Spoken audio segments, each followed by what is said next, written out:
ஒருவன் மிகவும் சோகத்தில் துக்கத்தில் இருக்கும்போது அவனிடத்திலே உனக்கும் கீழே உள்ளவர் கோடி நினைத்து பார்த்து நிம்மதி நாடு என்று சொன்னால் சரியா தவறா? இது ஆன்மீகமா என்ற ஒரு கேள்வி இங்கே வைக்கப்பட்டிருக்கின்றது. சோ அற்புதமா இன்னைக்கு விவாதம் சென்றது. சரி தவறு என்பது மாதிரி போய்கிட்டே இருந்தது. சோ என்னுடைய பதில் என்ன அப்படிங்கறத நான் பிரசன்ட் பண்ணிடுறேன். சோ ஒரு விஷயம் புரிஞ்சுக்கோங்க. ஆன்மீகம் என்றால் என்ன?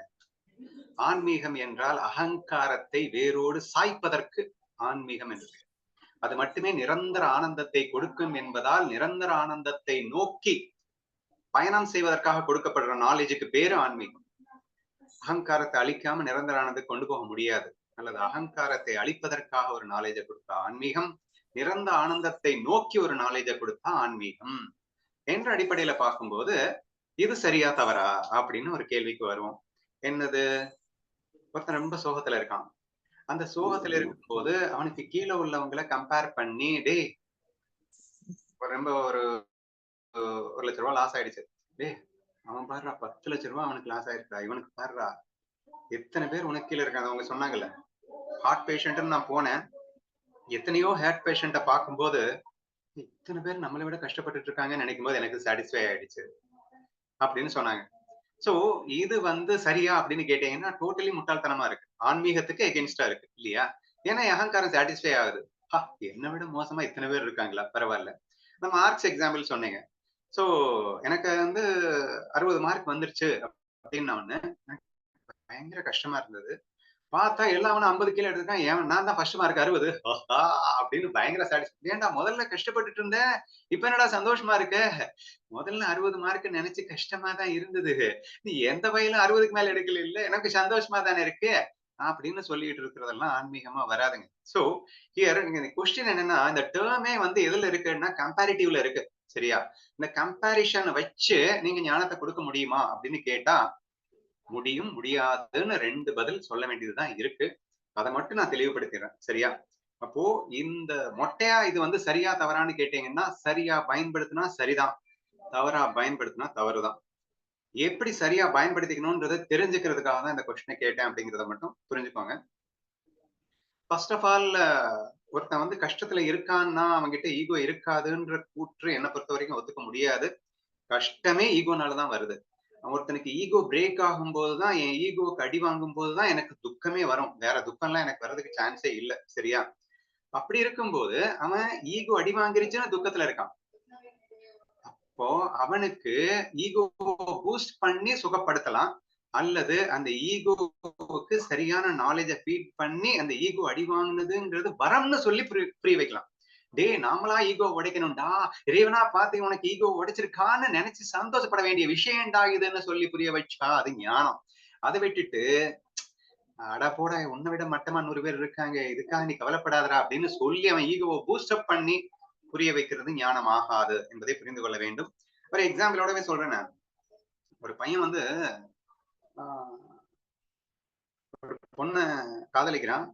5-6 வருஷமா காதலிக்கிறங்கும் போது திடீர்னு ஒரு நாள் இன்னொரு பையனோட இவனுக்கு பிரேக்கப் கொடுத்துட்டு அவன் கூட போயிடுறான். இவனால தாங்க முடியல. ஒரே அழுதுட்டு இருக்கும்போது நம்ம என்ன சொல்றோம் அப்படின்னா, இப்ப ஆன்மீகமா என்ன நாலேஜ் கொடுக்கணும் அப்படிங்கறத புரிஞ்சுக்கோங்க. ஆன்மீகம் இல்லாம தவறுதலா எப்படி நாலேஜ் கொடுக்குறோம் அப்படிங்கறதையும் சேர்ந்து புரிஞ்சுக்கோங்க. ஓகேவா? இப்ப ஆன்மீகமா என்ன நாலேஜ் கொடுக்குறோம்னா, இதே கம்பாரிஷன் தான். டேய் சந்தோஷங்கிறது உனக்குள்ள இருக்கு. ஒரு பொண்ணு என்ன, பொண்ணு மட்டும் இல்ல, பணம் எல்லாமே விலகி போனா கூட சந்தோஷமா வாழ முடியும்னு அந்த மாதிரி சந்தோஷமா வாழ்றவங்கள கம்பேர் பண்ணி காட்டணும். அப்போ ஒரு லவ் ஃபெயில்யூர் ஆனாலும் அத பத்தி கவலையே இல்லாம சந்தோஷமா, அதாவது எப்படி கம்பேர் பண்ணலாம்னா, அந்த ஸ்வர்ணமுகின்னு ஒரு படம். அந்த படத்துல தன் காதலி இன்னொருத்தன்ட்ட போறத என்னை விட அவன் நல்லா காப்பாத்துவான். அதனால அவன் நல்லா அங்கேயே போகட்டும்னு சந்தோஷப்படுவான். இப்போ பிரேக்கப்ப அவன் சந்தோஷமா அனுபவிக்கிறான். அது லவ். சரியா? அப்ப அந்த எக்ஸாம்பிள காட்டலாம். ஒரு பிரேக்கப்ல நீ அழுதுட்டு இருக்க. பிரேக்கப்ல அழுதுட்டு இருக்கும்போது நம்ம எப்படி காட்டணும் அப்படின்னா, அந்த படத்தை காட்டி, டேய் அந்த அவன் உசுருக்கு உசுரா நேசிக்கிற பொண்ணுதான் அவளும். ஆனா அங்க போனதுக்கு அப்புறம் அவன் யோசிக்கிறான், இல்ல நம்மளை விட அவன் இன்னும் நல்லா காப்பாத்துவான், அவ அங்க இருந்தா இன்னும் சந்தோஷமா இருப்பா, எங்க இருந்தாலும் சந்தோஷமா வாழட்டும்னு நினைக்கிறான் இல்லையா? அது லவ். அந்த ஃபீலிங்ல அவன் என்ஜாய் பண்றான். காலம் முழுதும் அவள் நினைவில் நான் சந்தோஷமாக வாழ்ந்து விடுவேன்னு சொல்றான் இல்லையா? அது லவ்டா. நீ ஏன்டா உட்கார்ந்து அழுதுட்டு இருக்க? அப்படின்னு சொல்லி கம்பேர் பண்ணலாம். அதே மாதிரி பணத்துல லாஸ் ஆயிடுச்சு அப்படின்னு சொல்லிட்டு இருக்கும்போது, நீங்க சொன்ன மாதிரி குசேலரை கம்பேர் பண்ணலாம். டேய் கோடிக்கணக்கா இருந்தாலும் வேணான்னு சொல்லிட்டு குடிசையில வாழ்ந்துறான்டா சந்தோஷமா. நீ என்னடா இப்படி போயிட்டு இருக்க? அப்படின்னு குசேலனை கம்பேர் பண்ணி, எவ்வளவு பைசா இருந்தாலும் வேண்டாம்னு சொல்லிட்டு சந்தோஷமா வாழ முடியும்னு நிரூபிச்சு காட்டக்கூடிய அந்த எக்ஸாம்பிள காட்டலாம். அப்போ இங்க நம்ம என்ன மெயினா ஃபோக்கஸ் பண்ணி காட்ட வேண்டியது இருக்கு அப்படின்னு சொன்னா, இந்த ஈகோ பிரேக் ஆயிருக்கு இப்போ. இந்த ego break is itself is the பிளிஸ்ன்னு ப்ரூவ் பண்ணணும் நாம இல்லையா? இப்போ அந்த ஈகோ இவனுக்கு என்ன? தன்னுடையவள் போய்விட்டாள். இங்க ஈகோ பிரேக் ஆச்சு. ஆனா அதுதான் லவ். அது லவ்வா மாத்துனா அதுதான் பிளிஸ். லவ்வா மாறினதான் பிளிஸ் இல்லையா? சோ அதுதான் பிளிஸ்ன்னு சொல்லி அவனுக்கு காட்டணும். அப்ப ஈகோ அங்க பிரேக் இருக்கும்போது, இப்போ அதான் பணம் லாஸ் ஆயிடுச்சு. ஐயையோ! நான் லாஸ் பண்ணிட்டேனே, நான் கீழ போயிடுவேனேன்னு பயந்துட்டு இருக்கும்போது, டேய் கீழ இருக்கிறதும் ஒரு பிளிஸ் தான். கீழ இருக்கிறதே பிளிஸ் தான்னு புரிஞ்சுக்கோ. அப்படின்னு சொல்லிட்டு அதையும் நேசிக்க கற்றுச் சொல்ல வர்றது கீழ்மை மேல்மைன்ற எதுவுமே இல்லைன்னு சம்பாவனையை கத்துக் கொடுத்து ஞானத்தை கத்துக் கொடுத்து ஒரு பிளிஸ கொடுக்கிறது. கம்பேர் தான், இதுவும் நான் இல்லைன்னு சொல்லல. பட் கம்பேரிசன்ல மெயின் டேர்ம் என்னன்னா happiness. Please underline this word, திருப்பி சொல்றேன்.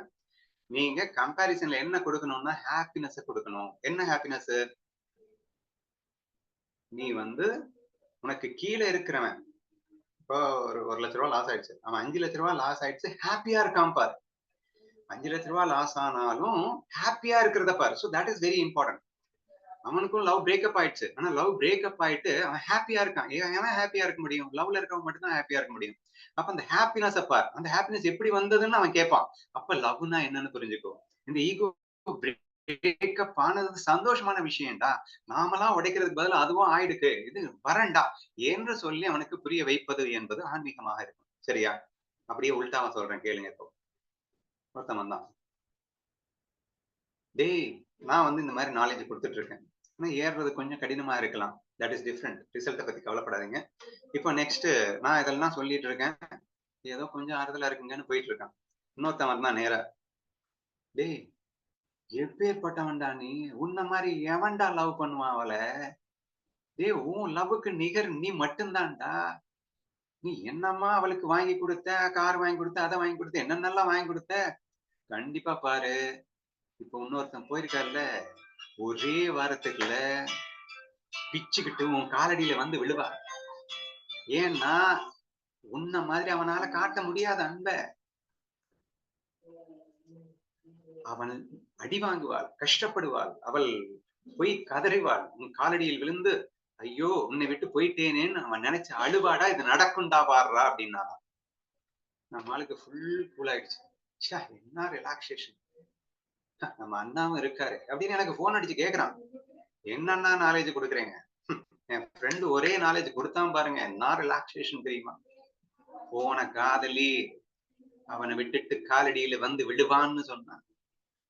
இப்ப என்ன பண்ணிருக்கான் இவன் ஈகோ அடிபட்டது. அந்த ஈகோ அடிபட்ட ஈகோவை நல்லா பூஸ்டப் பண்ணி ஏத்தி விட்டான். நீ தான்டா கிங்கு, உன்னை தவிர எவளுக்கும் அவனுக்கு கிடைக்க மாட்டாடா, நீ வருவாடா அப்படின்னு சொன்னாதான் அவனுக்கு கூல் ஆயிடுச்சு.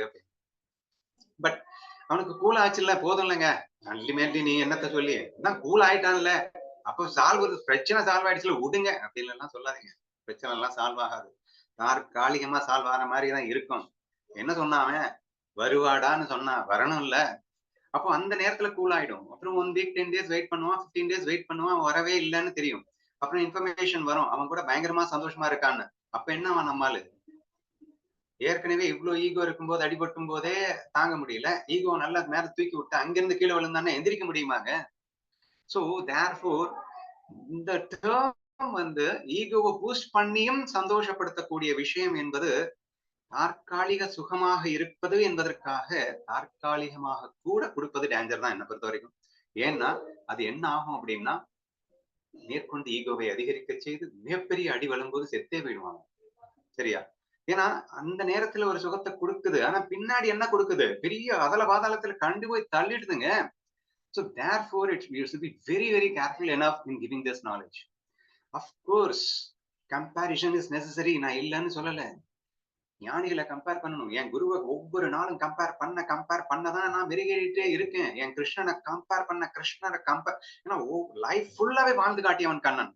அப்போ ஒவ்வொரு இடத்துலயும் என் கண்ணன் எப்படி வாழ்ந்தான்னு அவனை கம்பேர் பண்ணதான் என் மேல நான் காரி துப்பிட்டு சூப்பரா நான் மெருகேற முடியுது. அப்போ இங்க எங்க கம்பேர் பண்றோம், எப்படி கம்பேர் பண்றோம் அப்படிங்கிற விஷயம் இருக்கா இல்லையா? என் ஈகோவை அழிப்பதற்காக கம்பேர் பண்றேன். அம்பரீஷன் கதையை கேட்கிறேன், கண்ணீர் விட்டு அழுகுறேன், கம்பேர் பண்றேன். என்னடா மனுஷன் இவ்வளவு பெரிய ஆள், இப்படி கொஞ்சம் கூட ஈகோ இல்லாம எப்படிடா வாழ்ற நீ? நான் ஒண்ணுமே இல்லாதவன், எனக்கு எதுக்குடா இவ்வளவு ஈகோ? That's the comparison. அந்த கம்பேரிஷன் ஈகோவை சிதைக்குதுங்க. அந்த கம்பேரிஷன் வேணும். நம்மை விட ஆனந்தத்தில் திளைப்பவர்கள், please underline that word again. ஆனந்தத்தில் பெர்மனன்ட் பிளிஸ்ல திளைப்பவர்கள், தற்காலிகமா இல்ல. எது இருந்தாலும் இல்லைனாலும் சந்தோஷமா வாழ்றவங்க. கோடிக்கணக்கில் இருந்துகிட்டு சிம்பிளிசிட்டியா வாழ்றவங்களை பார்க்கும்போது ஒரு இன்ஸ்பிரேஷன் வருதுல. என்னடா இவ்வளவு கோடி வச்சிருக்காங்க, ஆனா இவ்வளவு சிம்பிளா இருக்கானே. So that is the inspiration. So அந்த மாதிரி கம்பேரிஷன் வரணுங்க. சோ எந்த கம்பேரிஷன் உன் ஈகோவை சிதைத்து பேரானந்தத்தை தருகிறதோ அது கண்டிப்பா வேணும். அதை விட்டு என் அகங்காரத்தை அதிகரிக்க செய்யும் வகையிலான ஒரு கம்பேரிஷன் அப்படிங்கிறது மிகப்பெரிய டேஞ்சராக இருக்கும். தற்காலிக சுகத்திற்காக கூட நாம் அதை கையாண்டால் அது மிகப்பெரிய டேஞ்சராகத்தான் போய் முடியும் என்றுதான் என்னுடைய கருத்தாக தெரிகிறது. மேபி நீங்க சொன்ன மாதிரி வேணா அந்த நேரத்துக்கு சொல்லிட்டு அவன் கூல் டவுன் ஆனவன் மறுபடியும் ரியல் நாலேஜை கொடுத்துத்தான் ஆகணும். ரியல் நாலேஜை கொடுக்காம அந்த நேரத்துக்கு டெம்பரரி டோஸை கொடுத்துட்டு அப்படியே மறந்தேங்க அப்படின்னா என்னை பொறுத்த வரைக்கும் it's very very dangerous thing என்பதை புரிந்து கொள்ளுங்கள் என்றுதான் நான் மெயினா சொல்ல வந்த விஷயம்.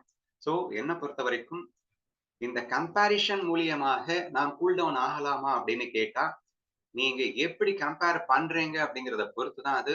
இன்னைக்கு மோஸ்ட் ஆஃப் தி பீப்புள் வந்து அகங்காரத்தை இன்க்ரீஸ் பண்ற மாதிரி தான் கம்பேர் பண்ணி கூல் டவுன் ஆகிறான். இந்த வார்த்தையை போட்டவனே கூட உனக்கும் கீழே உள்ளவர் கோடி நினைத்து பார்த்து நிம்மதி நாடுன்னு சொல்றதே கூட அந்த ஈகோவை இன்க்ரீஸ் பண்ற மாதிரி. உன்னை விட ரொம்ப கஷ்டப்படுறவங்க நிறைய பேர் இருக்காங்க அப்படின்னு பார்த்து நீ வந்து நிம்மதி நாடுறது அப்படிங்கிறது ஈகோ பூஸ்டிங்கான ஒரு டேமாக தான் இருக்க முடியும் என்பதை புரிந்து கொள்ளுங்கள். அந்த இடத்துல அவன் சந்தோஷமா இருக்கிறதுக்கு காரணம் கீழே இல்லடா அப்படின்னு சொல்லணும். சூப்பப்பா அந்த யானை எக்ஸாம்பிள் எல்லாம் பூபதி என்ன சொன்னாங்க, அது கீழன்னு இல்ல, அவ்வளவு ஒரு கீழ்த்தரமான நிலையிலும் அது கீழே தான் இருக்கட்டுமே. அதுக்கு உல தெரியாது, ஒரு மண்ணும் தெரியாது, பாதுகாக்க தெரியாது, ஒண்ணுமே தெரியாது, கரும்பு காட்ட நாசம் பண்ணுது, எல்லாம் இருக்கு, அவ்வளவு பெரிய வயிறு வச்சிருக்கு. ஆனா அதுவே சந்தோஷமாக வாழ்ந்து கொண்டிருக்கிறது எனும் போது, இறைவன் அதையும் காப்பாற்றுகின்றான் எனும் போது, நான் இதை கீழ்நிலை என்று ஏன் என்ன வேண்டும்? அதுதான் நாலேஜ். இந்த கீழ்னு எதுவுமே இல்லை, ஏன்னா சந்தோஷம் தான் மெயின். அந்த சந்தோஷம் எல்லா நிலையிலையும் இருக்கு. அப்படிங்கிறப்போ கீழு மேலு அப்படிங்கிறத விட்டுட்டு சந்தோஷம் என்ற கம்பாரிசனை மட்டும் யார்ஸ்டிக்கா பிடிச்சிட்டீங்கன்னா, பெர்மனன்ட் ஹாப்பினஸ் அப்படிங்கிற கம்பாரிசனை மட்டும் யார்ஸ்டிக்கா பிடிச்சீங்க அப்படின்னு சொன்னா கண்டிப்பாக நாம் தவறாக எடுத்துக்கொள்ள மாட்டோம். சோ எப்படி கம்பேர் பண்ணணும் அப்படிங்கிறத சொல்லிட்டேன்னு நினைக்கிறேன். This is my answer.